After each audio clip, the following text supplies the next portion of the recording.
everyone, welcome to this installment of Look Forward, where we take a look at the people, places, things, and events that make Madison so beautiful. I am Rob Dees, and today we are joined by Forward Madison supporter collective, The Flock. How are you all doing? Doing great, Rob. Really good. Cool. Glad to have you all here. So, can someone tell me a little bit about what The Flock does so you can kind of let the people know what it is that The Flock does? Sure. My name is Andrew Schmidt. I grew up in Madison, got into soccer in 2002. The Flock is a supporters collective. So by that, it's a group of organized fans. So kind of the way soccer supporter culture works, like around the world, is different than most other sports. You actually have fan groups that get organized, do community outreach, have a real, they kind of are the bridge between clubs and the community and the cities that those clubs are in. So it's kind of interesting in that other sports don't really have that sort of fan culture around them. But with soccer, it's super cool because you get this like very tribal, very like regional centric sort of feel to it. And my biggest, like, I guess, thing that I love the most about what we do here is that kids now growing up in Madison, if they go overseas and they visit like a Barcelona or a Madrid or a London or something like that, and are able to take in a game, it won't be a foreign experience to them. They're going to have that culture. They're going to have, they're going to grow up in it here to where if they travel abroad, they're going to be like, huh, that's cool. That's how they do that here. So yeah, we got all kinds of communities. I'm a president of The Flock. I did get elected this last time. I was the first time around, but I think no one else wants the job, basically. But it's a lot of work, but it's really rewarding. We've raised, I don't want to steal Grant's thunder too much, but we raised a lot of money for charity. We have a pretty diverse group, and that didn't come naturally. We have to work at it. I'll let April talk a little bit about that. So my name is April Kigeya, and I'm vice president of The Flock and also co-founder of Featherstone Flamingos, which is a supporter group to incorporate Black culture into soccer, and also co-founder of Mingo Ladies, which is a supporter group to help bring together anyone who identifies as a woman. Andrew mentioned that is something that we had to be very intentional about, just to create spaces for people who identify with different backgrounds. I mean, soccer is one of those things that generally fans have either played the game or have a favorite team, not necessarily people that don't have any connection to it. And so with the Fort Madison soccer team being so diverse in regards to the players, we wanted to make sure that diversity was also represented in the stands. And so when you create these individual supporter groups, it helps bring people together because they can identify with a specific group. So Featherstone, for example, if you're African American, you might, hey, I'm going to migrate to that group and I'll hang out with them, and then we'll all kind of sit together in the Flock end, or just have something in common. Same with the Mingo Ladies, because generally we weren't seeing a whole lot of females at the games, and those that we were seeing were kind of by themselves. We wanted to make just an inclusive space for everyone to come. We also have a Lavada, which is a supporter group for Latino culture. We have what's the name of the other one? The Union? Why am I? Yeah, for Union. Yeah.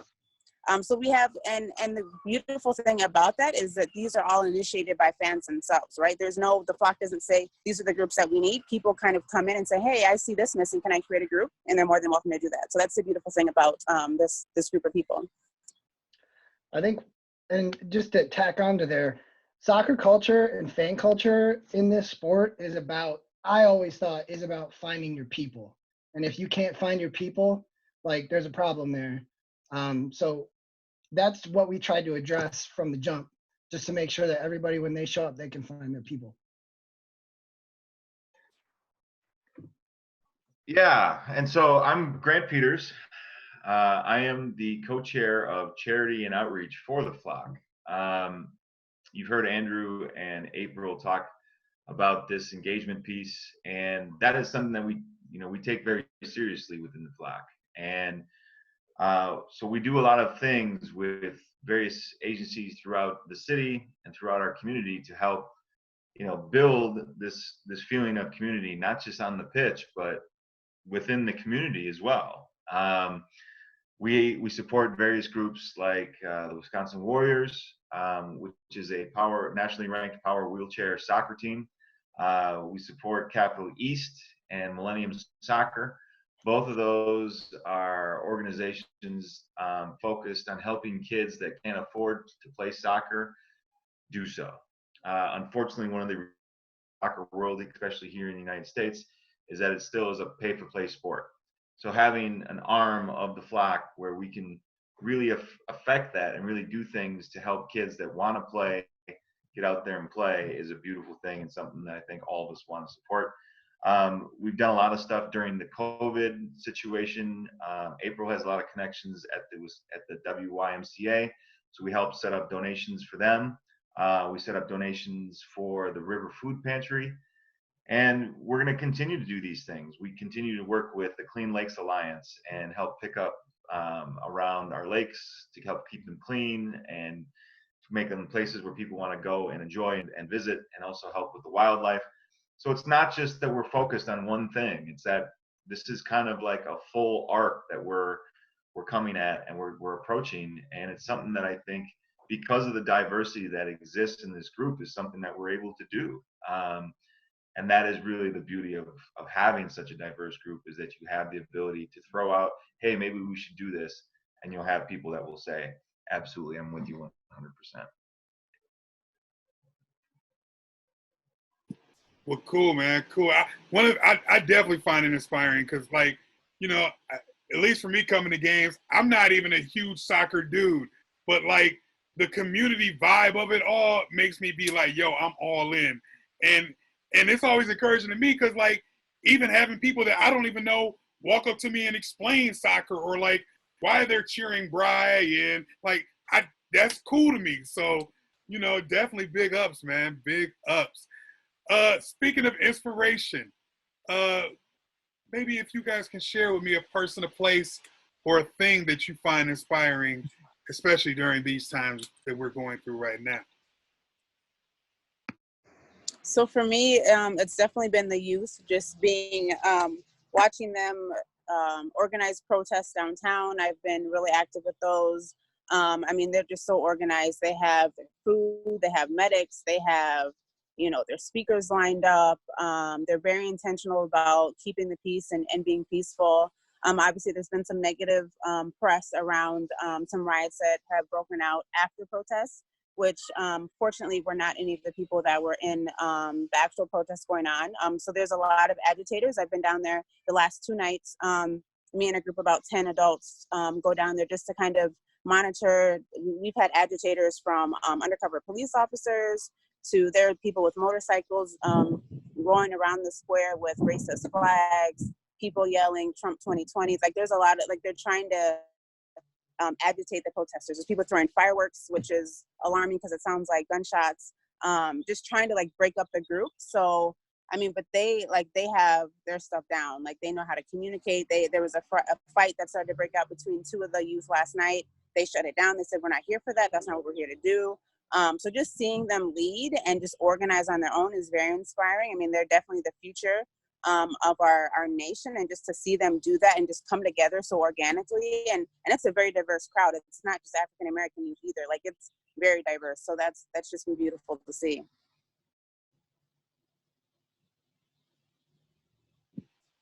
Cool. Yeah, man, it was kind of cool last night to see that. Like I said earlier, there was a group out and there was a person trying to interrupt, and like the kids were so peaceful about it. They're like, do you want to join us in the dance? Like, do you want to do this? And even the rebel rouser tried to, like, grab the mic, and they're like, nah, this ain't about that. This ain't about you. But it was very inspiring to me just to see, the youth just taking charge and being about the true essence of what this movement is about. So super dope. Grant, Andrew, you. Yeah, I'll echo what April has said about the kids as well.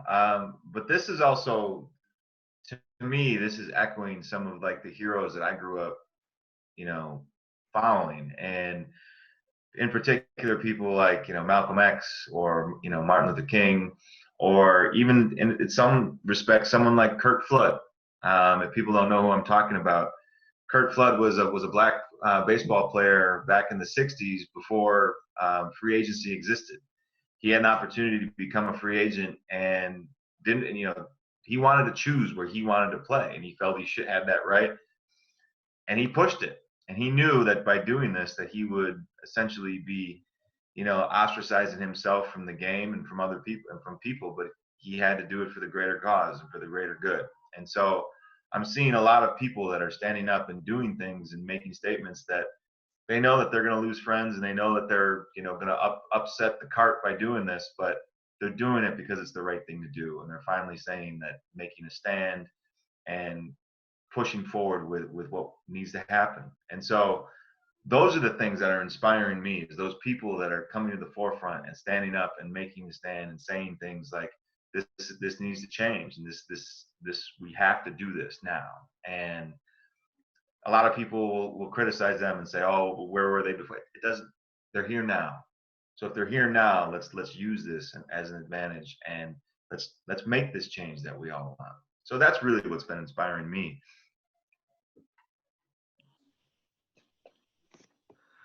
Yeah, I've been really inspired as well by the protests that have been happening.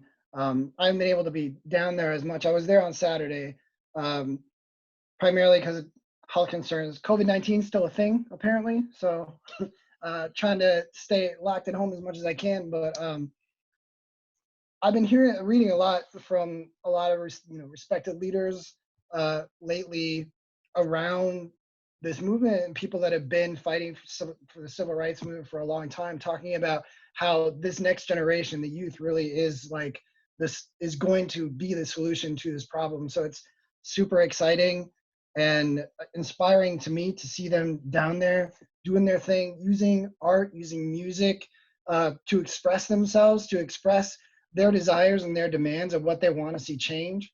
I'm a photographer and a photographer kind of nerd, and I have this book, but it's called Hard Art. This is Lucian Perkins.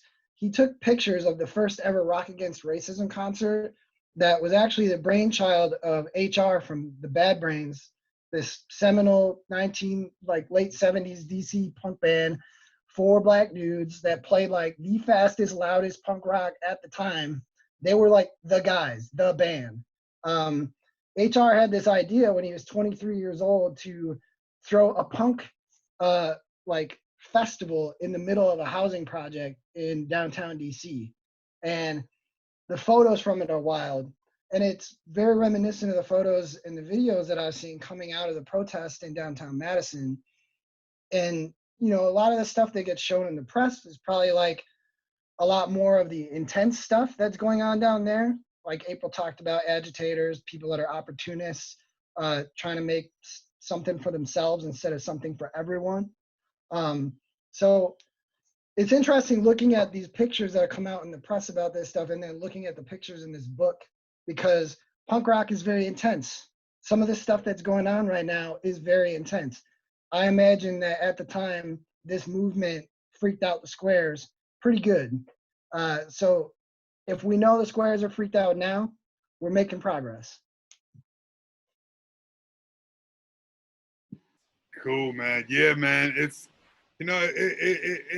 it's a very interesting time right now, and there can be a lot of inspiration as long as people don't have preconceived notions. Like, a lot of times you see media coverage and people think it's the worst thing in the world. This is terrible. But if you come down here, there's a lot of love and a lot of peace, and that's one of the reasons why I want to do this interview, because I feel like that's kind of the thing, that the angle that the flock kind of definitely shows. Go ahead, Grant. To that piece, what you're talking about, I think, Rob, you and I, working with kids as much as we do, we see that that's probably the coolest piece about this, is I think that when you work with kids, I think as an adult, the natural feeling is like, okay, well, we have to lead them and show them the way, right? But what's happening here is that the kids are the ones that are leading and showing us and showing adults and showing everyone else the way. And so this is where it goes into like that statement that I love. The kids are all right. You know, I think that they're going to be all right. You know, and I think that if these are the people that are going to lead us into the next generation and into the next world that we're going to live in, what they're standing for and what they're talking about, what they believe in, it's going to be a good world. It's going to be a beautiful thing to see. So it's been awesome to see these kids that, like, for my entire career, I'm like being a leader for they're in charge now. They're leading this now. That's dope. That's really dope. So. Yeah, man, it's cool to just move out the way and just let them do it. So yeah, man, yeah, you're very interesting. I do have another question. If someone wants to get a hold of you, if someone has questions for you, where are different places that they can find out about what you do and how to move forward with that? I think our social platforms are actually probably the first touch point. On Twitter, Facebook, we're on Instagram too. All of our subgroups are on Instagram. So the flock is just F is in flock, FWD flock, like forward flock.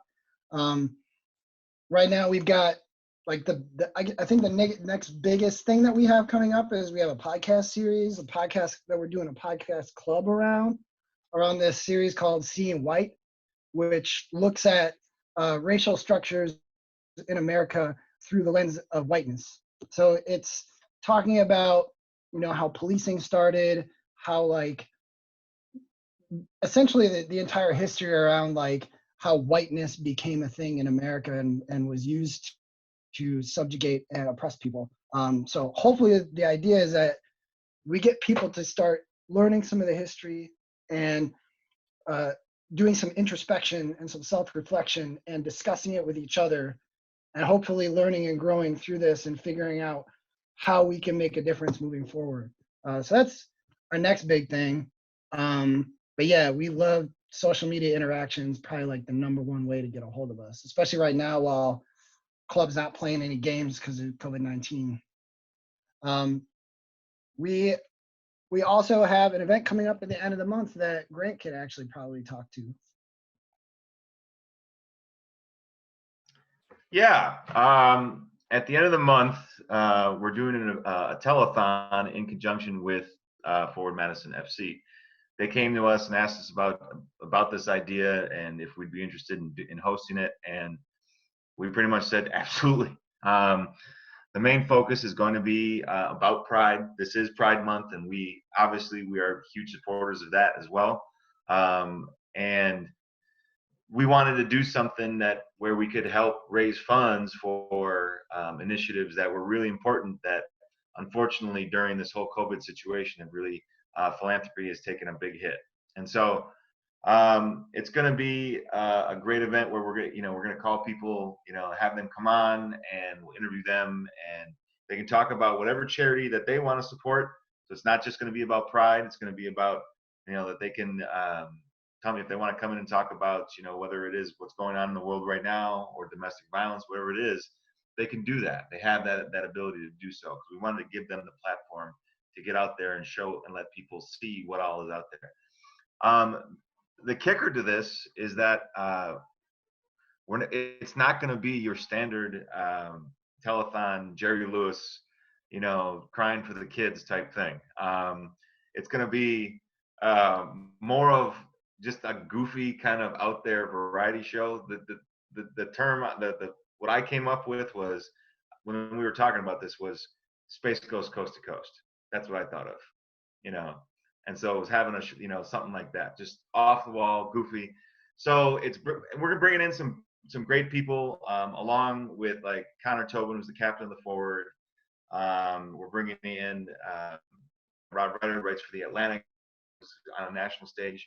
We're going to try and bring in the Cooligans, who host this amazing podcast and have a great relationship with the club. We want to bring in the For the Culture guys, who was just a group of guys that do a podcast on culture and everything from from Atlanta. And so Andrew kind of made a connection with them through our meetings and things like that, and they're going to games, things like that. So they're coming on to be involved with this. So it's cool to have guys that are on south coming in. One other big one is Play for Pride. Play for Pride is an organization primarily made up of soccer players that are playing for this cause. And so they're all over the country. And so we're going to bring them into this. But it's beyond what I said. It's beyond all of that. Talking about that. It's having this. For instance, Grant Pieters and Eric Leonard, who play for the forward, are coming on. They're known as having one of the great bromances in all of USL. At least that's what I say. And so they're going to come on, and of course, because they have this wonderful bromance, they're going to play the newlywed game. So, you know, and that's what's going to happen. And so, but another thing that we're going to do is our media guy, Jeffrey Anderson. He and I have been kind of going through these old contracts that exist, and we're finding these weird clauses that exist in old soccer contracts. My favorite so far is there was a player from the 70s who had a stipulation in his contract that he couldn't go into space. I don't know. Maybe he was really into space. I don't know. But so we're gonna play a game where it's like, which one of these is not true, and we're gonna lay it out into like either Rod Ryder or someone like that about which one of these contracts is not true, and see if they can guess which one it is. And so it's just gonna be fun stuff like that. The reason being is kind of alluding to what Andrew was talking about earlier. I'm like, there's a lot of heavy stuff going on. Like, this is heavy. Like, everything in the world right now it's intense, it's big. And we felt that we needed something that was a little light and just a little bit more fun that people could just kind of have fun with and have, just take a breath with, and still have it be for a good cause and still raise money for a great cause. So we're really excited about it. I think it's going to be big. We've got a meeting about it tonight. We're going to be planning out some of the sketches and whatnot that we're going to be having. So I'm excited about that. Yeah, we'll definitely be putting more info up onto our socials as it comes about. Well, cool, man. And I guess to tie in that, I see the work that the flock does, and I definitely feel like the flock embodies what looking forward should be. People from all walks of life getting together, making it happen. So I would like to thank the flock, Grant, Andrew, April. I would like to thank you all for joining us. That wraps up this segment of Look Forward. You can reach us on social media, Look Forward Madison. You can also reach us on Twitter at Look Forward MSN. Until next time, Madison, keep looking forward.